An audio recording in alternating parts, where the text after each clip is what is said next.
রাধে রাধে, কেমন আছো তোমরা? দ্য কুন্ডু ফ্যামিলি চ্যানেলের আরেকটি নতুন ভিডিওতে তোমাদের সবাইকে স্বাগত জানাই। এখন বাজে সকাল 9:30 মতো, আর আমি চলে এসেছি রান্নাঘরে। কালকে একটা ভুট্টা এনেছিলাম, সেটাকে 3 টুকরো করে কেটে প্রেসার কুকারে দিয়েছি সিটি লাগাতে। একটা সিটি পড়বে, ব্যাস নামিয়ে দেবো। এই যে আমি একটা সিটি দিয়ে নামিয়ে দিয়েছি। আর এই ভুট্টাগুলো জানো তো একদম কচি ছিল, তার জন্য নরম হতে বেশিক্ষণ সময় লাগেনি। এই যে ভুট্টার আজকে আমি রেসিপিটা বানাচ্ছি, মানে এটা সিম্পল একটা, তো সিদ্ধ করিয়ে শুধুমাত্র নামিয়ে দিলে হয়ে যায়। এটা আমি প্রথমেই হিমাচল প্রদেশে খেয়েছিলাম।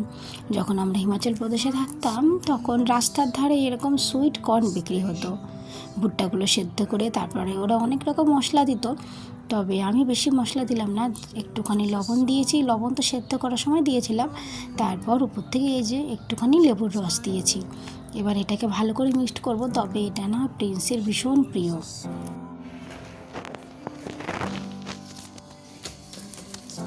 প্রিন্স এখন ওই যে স্টোরি বুকটা পেয়েছিল যেটা বার্থডেতে, সেই স্টোরিটা নিজে থেকে লিখছে। কিন্তু এই যে ইউভি আমার কি লিখতে দেবে? এত দুষ্টুমি করে। প্রিন্স স্কুলে থাকলেও পড়াটা তবু ঠিকঠাক হয়, বাড়িতে থাকলে একটু পড়া ঠিকঠাক হয় না। আর এই যে তৈরি হয়ে গেছে, এই ছুটিতে বিশাল বদমাইশি করছে, তার জন্য শুটিংয়ে আমরা ভর্তি করে দিয়েছি। কালকে থেকে ক্লাস শুরু হয়েছে, আজকে সেকেন্ড ডে ক্লাস। আরও দেখি ওর বাবা বলছে যে আরও কিছুতে ভর্তি করাবে, যাতে ও মানে বদমাইশিটা করতে না। বাজে 9:30। এখন আধ ঘন্টার মতো প্র্যাকটিস করে রেডি হয়ে বসে আছে। আধ ঘন্টার মতো প্র্যাকটিস করে তারপরে শুটিংয়ে যাবে। এখান থেকে আরও 2 বন্ধু যাবে। কজন যাবে রাজ তোরা?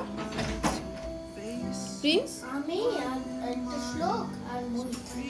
3 জন এখান থেকে যাস।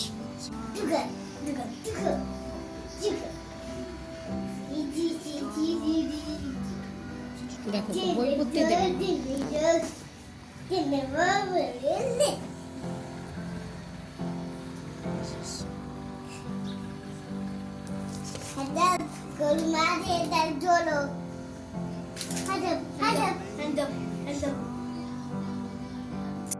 দশটা বেজে গেছে, প্রিন্সও চলে গেছে ওর শুটিং ক্লাসের জন্য, আর আমি এখানে আমার ব্রেকফাস্ট বানাচ্ছি।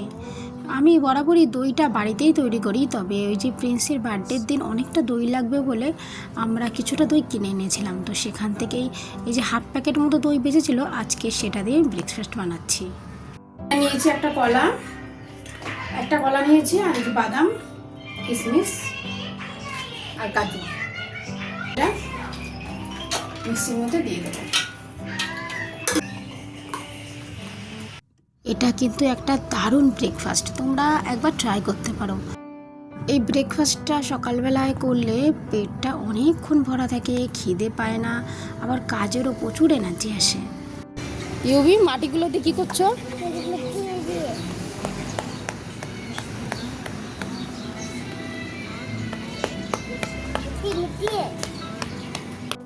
আমরা যাচ্ছি সবজি আনতে, বাড়িতে না একটু মাছের মাথা আছে, তাই খুব মনে হলো একটুখানি পুঁই শাক দিয়ে রান্না করবো, কিন্তু ঘরে তো পুঁই শাক নেই। আমি আর প্রিন্স তাই বাজারে গিয়েছিলাম, আর এখানে আসলেই না আমাদের কোয়ার্টারের পেছনের এই গাছটাকে এত ভালো লাগে দেখতে, তা তখনই আমি একটুখানি রেকর্ড করে রাখি। চলো, ভীষণ রোদের তাপ, বাড়িতে চলেও এসেছি, এসেই সোজা রান্নাঘরে ঢুকে পড়েছি, কারণ এখন প্রায় ওই 11:30 মতো বাজে। যা হোক কিছু একটা রান্না করে ইউভিকে 12টার মধ্যে খাওয়াতে বসাতেই হবে, কারণ ওকে প্রায় ঘন্টাখানেক লাগবে খাওয়াতে। তারপর 1টা নাগাদ বাপিও চলে আসবে, প্রিন্সও চলে আসবে, ততক্ষণে ওদেরও খেতে দিতে হবে। তাই গ্যাসের দুপাশে আঁচ বসিয়ে দিয়েছি। একটাতে আমি এখানে মাছের মাথাগুলো ভেজে নিচ্ছি, আর এক পাশে একটুখানি শুক্তো করব। তাই এখানে এই যে প্রথমে উচ্ছেটাকে ভেজে নিচ্ছি। সকালবেলা না সবজির দোকানে গেলে এটা ভীষণ ভালো লাগে যে অনেক ফ্রেশ সবজি পাওয়া যায়। আর এই রোদের জন্য তো খুব একটা এখন সকালে বেরাই না, কারণ রাজস্থানে না প্রচুর রোদের তাপ। বিকেলবেলায় বাপির সাথে সবজির দোকানে যাই, তখন না বেশিরভাগ সবজিগুলো কেমন শুকিয়ে শুকিয়ে থাকে, তাই অতটা সবজি নিতেও ইচ্ছা করে না। হাতের কাছে যে কটা পাই মানে মনে হয় যে এগুলো দরকার, সেগুলো নিয়ে যাই।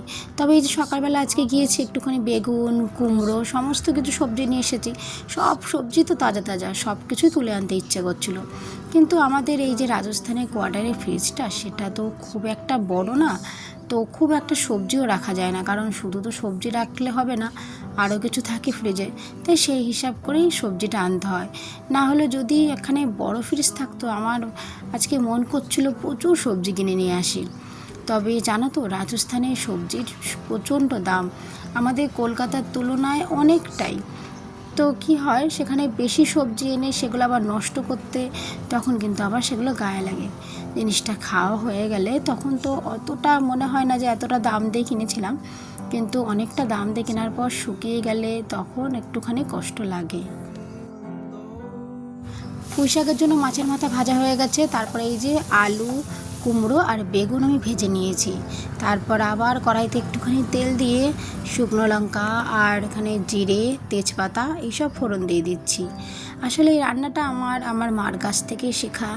আমার মা না এই মাছের মাথা সব রকম রান্না ভীষণ সুন্দর করে, তবে বিরিয়ানি রান্না আমার মা আমার কাছ থেকে শিখেছে। এবার না পুঁই শাকগুলো একটুখানি আমি ভাবছি ভাপিয়ে নেবো। ওই যে আমি ফোড়নটা দিলাম, তারপর একটুখানি পুঁই শাকটা দিয়ে দিলাম, কারণ এই যে আমাদের বাড়ির যে পুঁই শাকগুলো থাকে সেগুলো না একটুখানি মানে নরম নরম ভাব থাকে, আর এইখানের পুঁই শাকগুলো একটুখানি শক্ত থাকে আর আঁশ থাকে। মানে পুঁই শাকের ডাঁটাগুলোকে আমি যদি আঁশগুলো না ছাড়াই তাহলে খাওয়ার সময় মুখে বাঁধে। আসলে জানো তো, এই যে পুঁই শাক বলো কিংবা অন্য কোনো সবজি, এখানে তো খুব একটা চাষ হয় না। যতই উন্নত পদ্ধতিতে চাষ হোক, কিন্তু তাতে তো সার কিংবা অন্য কিছু কীটনাশক কিছু মানে যেটা চাষ করতে লাগে সেগুলো তো বেশি পরিমাণে দেওয়া হয়। আর এখানকার মাটি তো অতটা ভালো না, মানে চাষ আবাদের যোগ্য না। আর আমাদের ওয়েস্ট বেঙ্গলের মাটি তো খুব ভালো, তাই চাষ করতে খুব একটা আজে বাজে সারও প্রয়োগ করতে হয় না। জানো তো, আমাদের বাড়িতে মানে আমাদের কলকাতার বাড়িতে একটা নারকেল গাছ আছে, আর তার নিচে কিছুটা মাটি রাখা আছে। একবার বাপি পুঁই শাকের কিছু বীজ এনে ওই মাটিতে পুঁতে রেখেছিল। আমরা শুধুমাত্র জলই দিয়েছিলাম, কোনো সার দিইনি, কিন্তু এত মোটা মোটা পুঁই শাক হয়েছিল আর অনেক পরিমাণে হয়েছিল। আমরা আশেপাশের প্রতিবেশীদের দিয়েছিলাম, নিজেরাও খেয়েছিলাম। পুঁই শাকগুলো নরমও ছিল। কিন্তু এই যে রাজস্থান কিংবা পাঞ্জাবে আমি এতদিন থেকে এসেছি, কোনোদিনও পুঁই শাক চাষ হতে দেখিনি। কিন্তু কলকাতায় একবার আমরা কোয়ার্টারে ছিলাম, তখন কিন্তু সেখানে আমরাও বাড়িতে মানে আমাদের কোয়ার্টারের যে সামনে জায়গাটুকু থাকে সেখানে অনেক সবজি চাষ করেছিলাম।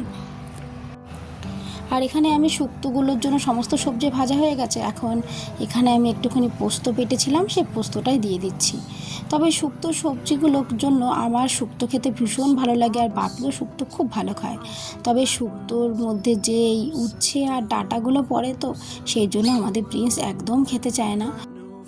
ইউবিকে খাওয়ানোর সময় এই শুক্তো থেকে একটুখানি আলু আর কুমড়ো তুলে আমি খাইয়ে দিতে পারবো, কিন্তু প্রিন্স তো সবটুকু বোঝে, তাই তিতো খাবারটা একদম অ্যাভয়েড করে চলে। তবে আমি কিংবা বাপি বকে ঝোঁকে হোক ভালোবেসে হোক যতদূর পারি সমস্ত সবজি খাওয়ানোর চেষ্টা করি। তারপর আবার গল্পটা শুরু করি। এবার পাঞ্জাবে যখন কোয়ার্টারে থাকতাম, তখন একবার একটা দিদি আমাদের বাড়িতে ডেকেছিল কিছু সবজি নেওয়ার জন্য। আসলে আমরা যেখানে হাঁটতে যেতাম সেখান থেকে ওনার সাথে পরিচয়। ওনাদের বাড়িতে গিয়ে দেখি ওনারা মাটিতেই একটা খরবুজ গাছ লাগিয়েছে, আর এত পরিমাণে খরবুজ হয়েছে, গাছের পাতা দেখা যাচ্ছে না, শুধু খরবুজ। তখন তো আমি ভিডিও করতাম না, তাহলে আমি রেকর্ড করে রাখতাম। আমি তো দেখে অবাক হয়ে গেছি। আমি বলছি, পাঞ্জাবের এই রুক্ষ সূক্ষ্ম মাটিতে তুমি এত খরবুজ কী করে এত মানে হওয়ালে? তখন দিদি বলল, এখানে কিচ্ছু দিতে হয় না, এখানে যে মাটিগুলো আছে সেগুলো এই খরবুজ, তরমুজ এইসব হওয়ার যোগ্য। রাজস্থানেও নাকি ভেতরের দিকে অনেক তরমুজের এরকম চাষ হয়, প্রচুর, শুধু তরমুজ আর তরমুজ। তোমাদেরকে গল্পগুলো বলতে বলতে আমার রান্না প্রায় হয়ে গেছে। এখানে পুঁই শাকটা হয়ে গেছে, এখানে আমি একটুখানি ঘি দিয়ে দিলাম। তারপর দিয়ে দিচ্ছি 1 চামচ গরম মশলা, আর এই গরম মশলা এটা কিন্তু সানরাইজের গরম মশলা, যেটা আমাদের কলকাতায় পাওয়া যায়। আমি প্রতিবার আসার সময় অনেকটা করে নিয়ে আসি। আর এই যে আমার প্রিন্সও চলে এসেছে। কেমন লাগছে ক্লাস? মানে যে শুটিং দিয়ে এটা কম দিয়েছে। এটা কি করতে হবে? এটা বলে তারপরে আমাদের সাইন করতে হবে বাবা, হ্যাঁ। তারপরে বুলেট দেবে হাতে। হ্যাঁ, তারপরে আমি ফাইলিং করতে পারবো। আজকে কি করিয়েছে? আজকে হোল্ডিং হোল্ডিং কেমনভাবে হোল্ডিং দাও, ফর্মটা দাও। ধরো এটা আমার পিস্টল, হুম, ঠিক আছে? ওইটা পিস্টল তো হয় 2.5 কেজি, মানে 1.5 কেজি। কি একটা পিস্তলে ওয়েট 1.5 কেজি? 1 কেজি রিয়েলটা তো 1 কেজি, বাকি নরমাল যে ডেমো সেটা 1.5 কেজি। তাকে রিয়েলটা যদি হালকা মনে হয় তাহলে বেশি বলে না রিয়েলটা হালকা হ্যাঁ আর যেটা তোরা ডেমোটা ভারী ডেমোটা ভারী। পকেটে হাত হুম। এই যে হুম।